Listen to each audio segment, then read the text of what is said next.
It's the Real News Network, and I'm Greg Wilpert in Baltimore.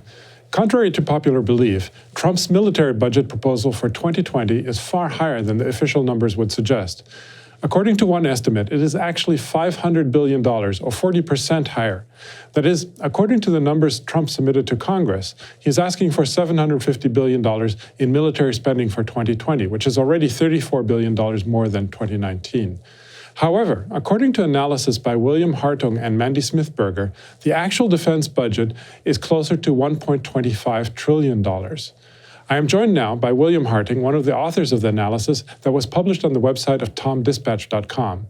He's a senior advisor with the Security Assistance Monitor and the director of the Arms and Security Project at the Center for International Policy. Thanks for joining us today, William. Yes, thanks for having me. So in your article, you say that the official U.S. military budget, as it is normally reported, is actually only one part of the true military budget. We don't have enough time to go through each of the hidden budget items one by one, which you list something like 10 different parts. So I just want to focus on some of the more unexpected or generally unknown aspects. The first, and this is perhaps the best known actually, is the degree of waste in the military budget. The official 2020 budget proposal, known as the base budget, clocks in at $544 billion. So what are the most egregious examples of waste in this part of the budget, and why is that hardly ever challenged? Well, there's a few things. The Pentagon's own Defense Business Board did a study a couple of years ago that said that they could save $25 billion a year if they just got rid of excess bureaucracy, people doing the same jobs, that sort of thing. Then related to that, the Pentagon hires 600,000 private contractors, almost as many as they hire civilian employees inside the government. And if you got rid of 100,000 of those, you had only 500,000, you'd save $20 billion a year. Then there's things like, spending $8,000 on a helicopter part that's worth $500. And there's been a big scandal just this week, a company named TransDigm with huge overcharges on spare parts that have gotten some attention in Congress and the press. Those are the kinds of things. And of course, cost overruns. The F-35 fighter plane being the biggest example. It's going to cost $1.4 trillion over its lifetime. And it's a lot of that is much higher than what they originally said, both for the procurement of it and also for operating it. And why, this comes up in scandals every once in a while, but why isn't there more of a concerted effort to make this budget more efficient and less wasteful? You'd think that this is, taxpayer money. This would be something that people running for office could campaign on. Why doesn't that happen? Well, I think part of it is the power of the military-industrial complex, the arms lobby. So, they give tens of millions of dollars in campaign contributions, especially to members who control the budget in the Armed Services and Appropriations Committee. So every cycle they do that. They spend hundreds of millions on lobbyists, many of whom used to work either in the Pentagon or on Capitol Hill. So they have special access to government. They spread their plants over the country so members don't want to vote against Pentagon-related jobs. They've still got this kind of ideology or propaganda that says somehow we're not spending enough, sort of the fear-mongering aspect. So all of that comes into play, but it doesn't fully explain why you wouldn't go after waste. Waste doesn't, protect anybody. So you would think even conservatives would be opposed to that. And there is some of that. The Freedom Caucus in the House, certainly Charles Grassley spoke out against this recent spare parts scandal. The late John McCain was active on this front. So the problem is there haven't been enough members. There's been some speaking out. Elizabeth Warren has a new proposal to go after corruption at the Pentagon. My hope is that it will start to be a bigger issue as the campaign heats up, because there's big programs in the works on the progressive side, Medicare for All, Green New Deal. That's got to be paid for somehow. And Pentagon waste is certainly one area to look. Now, the other major line item in the military budget is the so-called Overseas Contingency Operations account, which amounts to $174 billion for ongoing war efforts. This is far higher than previous years. Now, first of all, why? And why is it so much higher? And secondly, presumably we're going to be fighting more wars. This would be the logical explanation, I guess. But that's not necessarily true. Explain to us what's behind this account. Yeah, it's a budgetary sleight of hand, essentially, because in 2011, as part of the concern about the deficit, Congress put caps on the Pentagon budget. And so they did not cap the war budget, the Overseas Contingency Operations account. So basically what the Pentagon does is anything it can't squeeze under the caps on its regular budget, it puts into that other account, which even Mick Mulvaney, the chief of staff of President Trump, once called a slush fund. And so it's gotten completely out of hand this year, where you've got, $25 billion that's directly for the wars out of a figure of $174 billion. And part of that includes an emergency appropriation to pay for Trump's wall, about $9 billion. So it's basically just a way for the Pentagon to evade the caps that were put into law.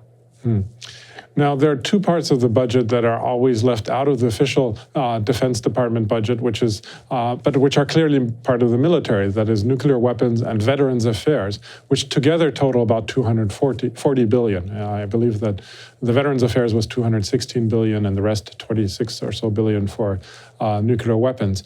Why are they not part of the official budget? You'd think that these are clearly military things, and if they were included, the U.S. military budget would actually, on an international comparison, be not only more than the next 8 countries combined, but would probably be more than the rest of the world combined.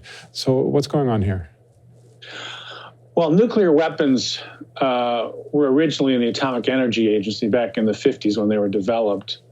And under Jimmy Carter, he merged that with the Energy Research Development Agency, created this super agency called the Department of Energy. So it kind of really flowed from the Manhattan Project, and they never reconnected it to the Pentagon. And then veterans benefits, I think it's really an attempt to understate the cost of our wars, because obviously if you're sending millions of people into battle and they're wounded, we've got hundreds of thousands of people with PTSD, thousands who were killed, tens of thousands with wounded in action. That costs a lot of money to keep faith with those people and take care of them. And the Veterans Administration budget has more than tripled as a result of the post 9/11 wars. So I think that is just a way to hide the true cost of war. And I think it's been effective up to a point, although Brown University's Cost of War project has done a pretty good job of highlighting that in a way that wasn't before. And also, I think I think the point that you made in the article also is very interesting, that it's tripled. That is, the cost of veterans has tripled in the last, I can't remember exactly how many years, 10 years or something like that. I mean, that seems really stunning. What's that attributable to? Well, I think part of it is just so many people cycling through these wars. Something like 2.7 million soldiers have served at some point in Iraq or Afghanistan.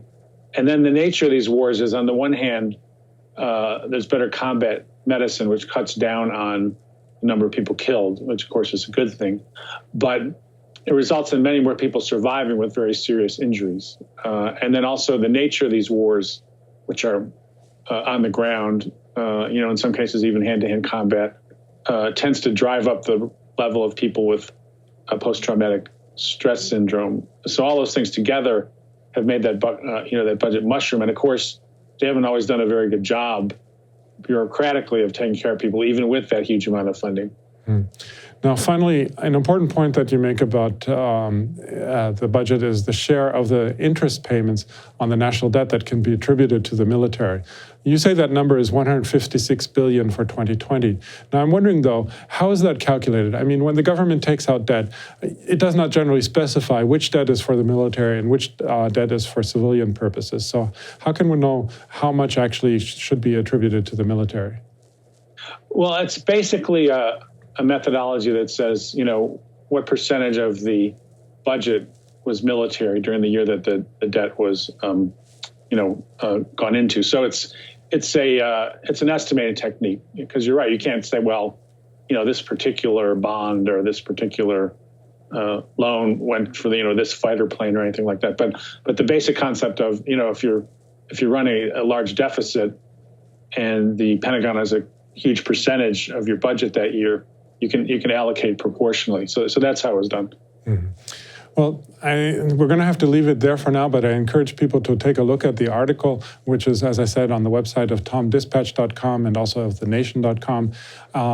It shows the whole bunch of other line items that actually should be included in the military, such as intelligence spending and other categories that we don't have time to get into right now.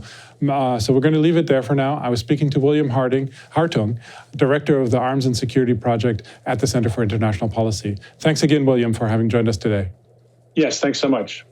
And thank you for joining the Real News Network.